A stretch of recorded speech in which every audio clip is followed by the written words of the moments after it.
Halo, halo, apa kabar Anda semua? Semoga selalu dalam keadaan sehat walafiat. Assalamualaikum warahmatullahi wabarakatuh. Kita ketemu lagi ini di menjelang akhir-akhir Ramadan. Saya masih terus mengajak Anda untuk berbincang berbagai persoalan dengan Bung Rocky Gerung. Bung Rocky, seperti yang kita sebut ya, kita ulang-ulang gitu bahwa memang ini kalau kita snapshot banyak sekali terjadi persoalan-persoalan pembusukan di berbagai sektor gitu ya, dan itu sebenarnya mosaik besarnya ya satu, bahwa itu memang pemerintah sekarang ini sudah tidak bisa mengelola dirinya sendiri pun sudah nggak bisa karena terjadi kekacauan di mana gitu ya. Ini tentu yang sekarang rame dan publik sedang ngeh banget, mulai ngeh itu soal kereta cepat. Terus kemudian, tapi nanti kita akan bahas ya kereta cepat, nanti kita bahas berikutnya. Ini soal fenomena yang menarik juga menurut saya yang harus disikapi soal minyak goreng, ancaman dari pengusaha minyak goreng, asosiasi pengusaha minyak goreng yang mereka menagih pemerintah itu rupanya ada utang yang belum dibayar pemerintah. Cukup besar buat para pengusaha, 344 miliar. Ini selisih harga rupanya Bung Rocky, waktu dulu mereka dipaksa untuk satu harga dari menjadi 14 ribu rupiah gitu. Nah, tapi sampai sekarang ternyata belum dibayar dan mereka mengancam akan mogok untuk jual minyak goreng. Walaupun risikonya mereka rugi. Tapi mudah-mudahan itu tidak terjadi mogoknya itu pada bulan Ramadan. Kalau terjadi pada bulan Ramadan bisa timbul kekacauan. Saya menganggap bahwa Presiden Jokowi selalu ingin mengatur pasar. Pasar boleh diatur kalau rasional aturannya. Tapi ini kan demi pencitraan tuh. Dan APBN nggak mungkin mensubsidi hal-hal yang sebetulnya dengan mekanisme pasar yang jujur aja kok dia harganya bisa efisien. Tapi karena permainan kartel segala macam itu dan ketidakmampuan pemerintah untuk mengambil langkah cepat, maka terjadilah gejolak semacam itu.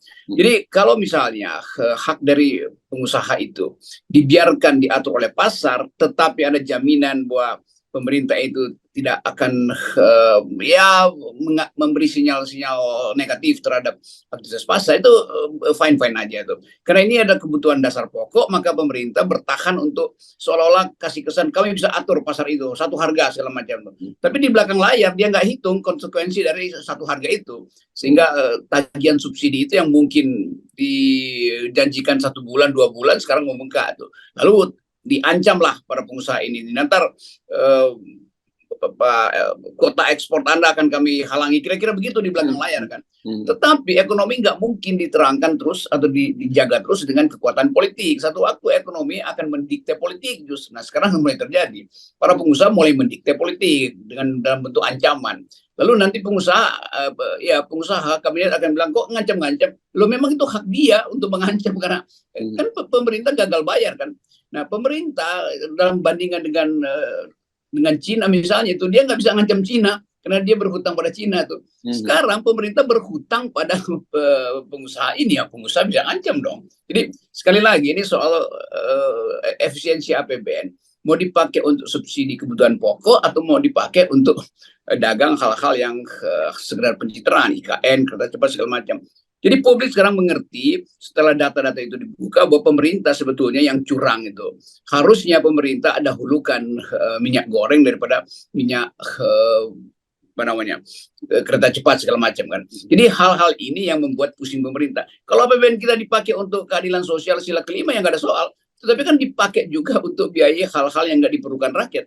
Rakyat nggak perlu kereta cepat sampai 50 tahun konsesi 50-80 tahun tuh ya rakyat menganggap ya udah itu udah absurd lah semacam itu. Tapi minyak goreng itu dibutuhkan oleh mama setiap 12 jam dia mesti beli minyak goreng tuh. Jadi itu intinya. Jadi saya lihat kalau kita bikin refleksi lepas dari analisis makro mikro ya, kaitan makro mikro, tetap ada rasa keadilan yang diabaikan, dan rasa keadilan itu menyebabkan mama mulai membongkar, oh ternyata begitu cara pemerintah menipu kita soal satu harga dan subsidi nggak bisa dibayar maka pajak kita dinaikin lagi kan begitu. Demikian juga kereta cepat. Ya, dan khusus minyak goreng ini kan kita jadi teringat apa yang disampaikan oleh politisi PDIP ya pada waktu itu, yang menyatakan bahwa ketika ditangkap akhirnya kan ada sejumlah mafia minyak goreng yang ditangkap oleh kejaksaan, dan kemudian mereka menyatakan ditengarai ini untuk biaya penundaan pemilu, kampanye penundaan pemilu. Itu lebih parah lagi kalau soal minyak goreng ini kan. Dan kemudian sekarang itu dibebankan kepada pemerintah juga akhirnya karena ada selisih itu. Kan kita ingat, dan kemudian yang absurdnya ternyata para orang yang geger seperti itu, mafia minyak goreng itu hanya dihukum sangat ringan dari tuntutan jaksa, dan anehnya jaksa juga kelihatannya ya sudah pasrah aja dengan tuntutan-tuntutan, bukan tuntutan, divonis ringan maksud saya oleh hakim. Pahami dengan baik bahwa penyelundupan segala macam, tipu-tipu data itu ya dinyatakan aja sebagai itu kegagalan pemerintah untuk mengantisipasi. Maka rakyat mungkin dia paham. Sekarang kan tumpukan itu yang pemerintah bingung, ditagih oleh Cina soal kereta cepat, ditagih oleh pengusaha soal uang yang belum diganti oleh pemerintah karena seolah-olah itu subsidi. Padahal itu adalah permainan untuk ngatur-ngatur uang ini. Kalau ada kesempatan untuk diajukan penundaan pemilu, mungkin kalau udah jalan ya udah nggak ada problem lagi kan. Yang konglomerat sawit juga merasa itu semacam ya balas jasa lah kira-kira tuh, karena kami juga masih membutuhkan perpanjangan lisensi sawit atau segala macam lah itu. Tetapi sekarang pemerintah nggak punya lagi kemampuan untuk menerangkan kebohongan dia yang bertumpuk-tumpuk kan. Jadi kebohongan itu yang kemudian membuat ya rakyat menganggap ya memang bohong terus di pemerintah. Nah, beban itu yang menjadi dua pada emak-emak itu. Emak-emak membayangkan gimana kalau sungguh-sungguh nih pengusaha ini memeras harga itu dengan cara menaikkan kembali harga atau nggak mau produksi. Kan emak-emak punya antisipasi itu. Emak-emak nggak peduli Presiden Jokowi berbohong atau nggak berbohong, tetapi bagi mereka ini pengusaha ini brengsek nih. Padahal sebetulnya mesti diterangkan pengusaha itu jadi brengsek hari ini karena pemerintah brengsek berkali-kali pada mereka, kan itu soalnya tuh. Jadi kita mesti fair juga, jangan terus-menerus menganggap bahwa pengusaha ini cuma mau ngambil keuntungan. Enggak, dia justru memberi semacam yang melegakan dirinya untuk diperas oleh pemerintah dengan harapan pemerintah balikin cepet dong, kan ini stok kapital yang mesti diputar. Nah, saya jadi terpikir tadi, Kak, mungkin kalau kan ini diingatkan juga kalau mereka sampai melakukan pemogokan menjual itu kan mereka juga akan rugi karena pabrik-pabrik mereka mungkin idle. Tapi kalau kemudian mereka mengambil jalan yang lebih simpel gitu, tetap produksi, tapi mereka menagihnya lewat rakyat, itu kan lebih berbahaya dengan menaikkan harga minyak goreng lebih tinggi gitu, yang dia ambil dari selisih subsidi yang belum dibayar pemerintah. Dan itu yang akan terjadi kekacauan lagi, dan pemerintah akan kelimpungan lagi. Ya, tapi pemerintah punya cara juga untuk nyebarin hoax bahwa memang ini kurang ajar nih pengusaha ini kan. Jadi karena dia kendalikan opini publik, tapi itu juga nggak ada efeknya lagi karena malah nggak peduli mau apapun, mau pemerintah bohong segala macam, tapi akan ada antrian itu akan menimbulkan kerusuhan itu akan dimanfaatkan oleh kekuatan perusak demokrasi lagi kan. Jadi ini satu kompleks persoalan yang dari awal mitigasinya nggak pernah dibayangkan pemerintah. Kan dia mesti tahu bahwa ini soal yang disebut ekonomi subsisten ini, daya tahan ekonomi itu masih jebol. Dan kemampuan kita untuk lihat sinyal-sinyal dari Menteri Keuangan, ya bisa lah, masih bisa negosiasi. Ya ini karena keadaan global segala macam, itu omong kosong kan. Jadi sebetulnya kita mesti pastikan aja bahwa ini akan ada kerusuhan lah kira-kira. Sebab bagaimana mungkin itu masih ditunda-tunda? Kan kapital itu nggak mungkin nggak berakumulasi. Dan akumulasi kapital itu adalah hak dari para pengusaha tuh. Dan negara mesti mendistribusikan itu dengan janji bahwa akumulasi tidak akan berhenti, tetapi distribusi juga dilakukan secara adil. Sekarang dua-duanya nggak terjadi. Akumulasi berhenti karena modal untuk mengakumulasi, memproduksi nggak dibayar oleh negara.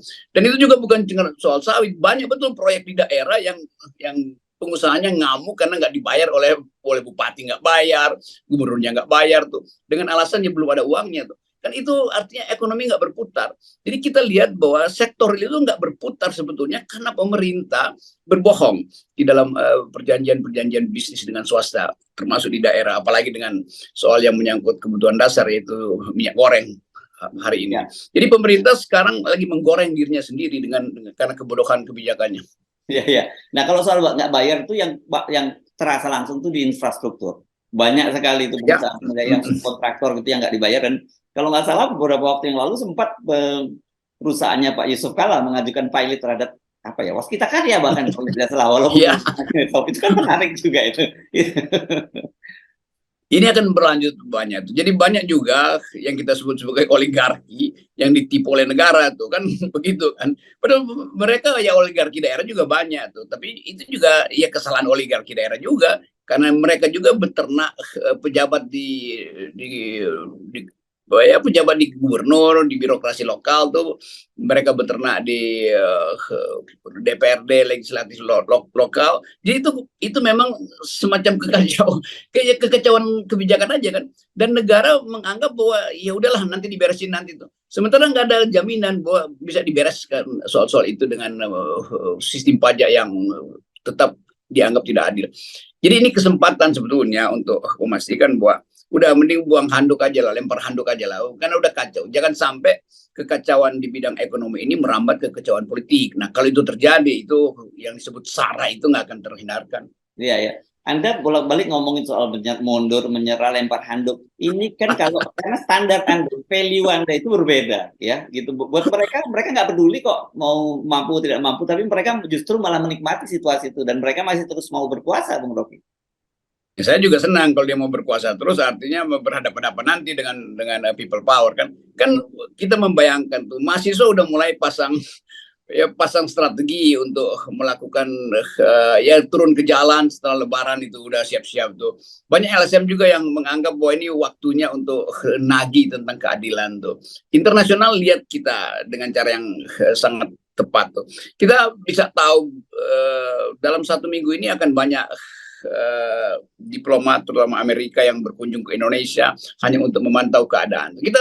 Kita bisa ngerti Indonesia ada dalam keadaan tegang sebetulnya karena masyarakat diplomatik internasional, kalau saya ngomong dengan banyak kalangan diplomatik, itu udah bersiap-siap untuk kasih poin bahwa Indonesia nggak bisa lagi menunda-nunda seluruh fasilitas yang disediakan oleh demokrasi itu pemilu, dan nggak mungkin lagi memamerkan sukses-sukses di bidang ekonomi karena data-data tentang infrastruktur Indonesia, data tentang penanaman modal asing itu udah terbuka bahwa itu bohong semua tuh. Jadi berbagai macam apa namanya fair, Hanover Fair segala macam itu pameran bohong semuanya. Jadi kelihatannya intel asing udah siap-siap untuk merumuskan Indonesia bahwa ini udah jadi failed state, negara gagal. Ya, oke. Jadi balik ke minyak goreng, setidaknya kita harus sampaikan kepada mak-mak ya, kalau kemudian terjadi apa-apa pada soal minyak goreng itu, persoalannya ini ya, sumbernya ini karena pemerintah masih tidak membayar utang. Dan yang menarik ini kan pernyataan dari pemerintah menyatakan ini karena ada perubahan Kementerian Perdagangan begitu ya, yang kata dia ini mereka masih mencoba minta fatwa ke Kejaksaan Agung apakah kalau ini dibayar ini nanti masuk temuan atau bukan. Menurut saya ini absurd kan kalau terjadi yang semacam itu. Masa gara-gara itu utangnya ngemplang mungkin gitu. Ini strategi gila tuh. Kan dari awal selalu Jokowi menganggap dia bisa atur harga tuh. Harga premium di Papua satu harga minyak goreng satu harga. Lalu pendukung Jokowi bergembira, oh benar Pak Jokowi hebat segala macam tuh. Lalu dipuji-puji. Mereka nggak pernah ngerti bahwa ekonomi itu nggak bisa diatur dengan cara politik kan. Jadi sebetulnya kegembiraan palsu dari buzzer Jokowi ini sekarang dia dapat akibatnya kan. Memang Jokowi mampu untuk menciptakan keadilan sosial, iya, tapi bukan karena pengendalian politik. Ini kan bukan karena rasionalitas ekonomi, ini karena pengendalian politik. Dan pengendalian politik itu selalu merusak pasar tuh. Nah ini baru mungkin para pemuja Jokowi ini di banyak kalangan, di banyak daerah paham bahwa sebetulnya kalau ekonomi sekedar disembunyikan melalui data-data palsu itu, nggak ada jaminan bahwa ekonomi kita bisa membaik itu pada akhirnya. Karena mulai terbuka sekarang bahwa pemerintah sebetulnya berutang pada pengusaha hanya demi pencitraan tuh. Itu intinya tuh. Jadi mak-mak di daerah akhirnya paham bahwa mereka ditipu sebetulnya dengan teori satu harga itu. Yes, dan buat mereka nggak peduli apakah pemerintah utang atau tidak, tapi buat mereka yang mereka pikirkan ketika mereka butuh minyak goreng harus ada gitu ya. Ya itu hak rakyat. Yang disebut kebutuhan pokok itu entah dari manapun harus disediakan oleh negara kan. Itu dasarnya negara yang berkeadilan sosial tuh. Jadi kita akan lihat kondisi ini menjelang Lebaran, lalu mulai ada sedikit ketegangan. Tapi oke, kita berharap supaya nggak terlalu berbahaya sebetulnya. Tetapi tidak juga bisa dihindarkan kalau terjadi ketegangan sosial menjelang hari yang fitri justru. Yes, oke. Baik. Terima kasih Bung Rocky. kalau minyak goreng ini nggak bisa kita nolkan karena ini mekanisme pasar ya. Yang bisa kita nolkan adalah sistem politik ya. Ya, dinolkan aja ambisi politik yang mesti kita nolkan. Yes, oke. Ya. Thank you, Bung Rocky.